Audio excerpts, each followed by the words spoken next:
Hi, I'm Jen Young with BRG Suncoast, and I'm here with Jesse. He is our new home resident specialist.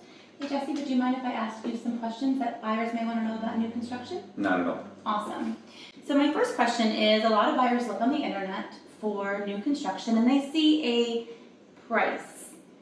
How would you explain to buyers that they may not always pay exactly what they've seen online? Okay. Well, when you're dealing with new construction, a little bit different from resales that you'll see listings out there for. With new construction, generally speaking, most builders are going to be posting pricing online that's considered a base price. You're going to hear this term a lot. Mm-hmm. The base price of a home is what it would cost to build a home without any upgrades or options in it and without the land as well, the home site. So you always have to take into consideration there's going to be the cost of in addition to the home, you're going to have the cost of the lot and the cost of any upgrades or options you put into the home.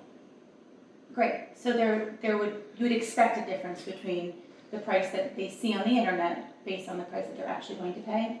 100%. And even the same home in different communities, the same floor plan, if it's on a different lot with different upgrades and options, it's going to be priced differently. So even with new construction, the same two floor plans are going to be priced differently. Awesome. Thank you. Certainly. And what questions do you think a buyer should ask when they're trying to decide between all the different builders that are down here? There's a lot of choices in Florida, so I think one of the most important things to look at is a lot of different types of builders. So when you look at that, there's basically three main buckets you want to try to break them down into for a customer perspective. The first is going to be your custom builders, which are going to be, everything is going to be a la carte. You're going to pick everything out, trim, hardware, cabinets, countertops, everything is going to be picked out. Now the other side of that coin is your feedback is going to be needed for every decision as the home's being built. Some people like that, some people don't. It's important to understand that. You're going to have semi-custom, which is going to be somewhere in the middle of that, and the spec builders or track builders that are out there. A lot of the larger ones are going to fall into this category, and when they're building, they are building homes to a plan. So you can't make modifications with those types of builders to window placements, doors, outlets, things of that nature. It doesn't give you that flexibility. Sometimes you can still have input into things like cabinets, countertops, some high-level things, but not always. And understanding what they offer and what's important to a customer is going to be important. Great, thanks for that. Mm-hmm. Are there any additional fees that buyers should be aware of when choosing a community? Mm-hmm. So, can you explain more about that? Certainly. So the first one's going to be your HOA dues, and this is pretty common with most communities that offer different types of things for homeowners, whether it's a maintenance-free aspect, a clubhouse, a gym, a golf course, tennis. There's going to be different things that will affect what that fee structure looks like, because that will be based on the budget for the community.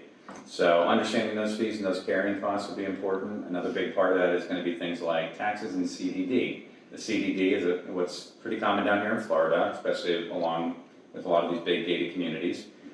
Basically, a CDD is considered a community development district, and what that is, it's a bond that the original developer for that community took out to build the land out, because it's a massive cost to build out the land, put in the infrastructure, public utilities, roads, lights, things of that nature, and then it becomes a special assessment on the property that's part of your normal annual property taxes.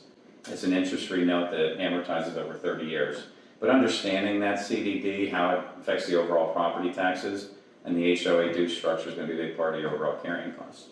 And Jess, I know you're a big golfer. Can you explain kind of about that bundled golf versus just a non-golf community? Sure. So if a community does include and has a golf course on site, understanding the structure of that golf course, who's responsible for it, who can use it, is going to be important. So a lot of communities, it'll be a bundled golf course membership, which means the membership is actually part of the home. When you buy the property, it's tied in perpetuity to that property, so you'll always be paying for it. Other times you'll have equity or initiation fees in these equity clubs where you might have to drop a few $1,000s down to join initially and then have certain minimums, but you may have some more exclusive access to the course. So it's just understanding those different types of structures with a golf course. Is it a bundled golf membership? Is it a public course that anybody can join, or is it a private style club is going to be the important thing? Who knew there was so much to know? Who knew? Another question for you. When you're speaking with buyers, what amenities would be important that they ask about? A lot of things. So, a lot of people moving to Florida are looking for a certain lifestyle. They're looking for specific things that a community or a place where they live will offer them. For example, community on that, respectively, has probably the nicest amenities in our area, but we've got a 32,000 square foot clubhouse, 3 different restaurants with no food or beverage minimum spends, beautiful resort style pool, tennis, pickleball, bocce, full-time lifestyle and activity planners that keep the place operating like a cruise ship 24/7. So it's kind of like living on a cruise. Other communities may only have a real nice pool, tennis courts, it just depends. So asking those questions though and making sure that's a good fit for the Yeah, customers. I want to look like I'm on a cruise ship every day. Let's get on that. Mhm. Another question. The market is really hot right now. We're seeing resales come on and get scooped up within 1 or 2 days. Mhm. How does that translate into new construction? What kind of weight should buyers expect when choosing new construction? Well, if choosing new construction right now is a lot like the resale market in the sense that they're very competitive. We have 0 inventory out there right now, and all of our homes really have to be built. So as a property is released, if a homeowner is fortunate enough to get one, they're going to be waiting. It could be an average of anywhere from I'd say 5 to 7, 8 months to build a home, depending if it's a single family on the lower end. If it's a multifamily, anywhere from 4 to 40 plus units, it could take much longer to build. So the type of home can affect that length as well. But generally speaking, plan for at least a 6-month window, and with a lot of the delays in supply chain and labor, give yourself and make sure you always have a backup plan and a contingency. So if you're selling a home, have a rental. Don't find the rental after you sell your home. That will not work out good for you. That's great advice.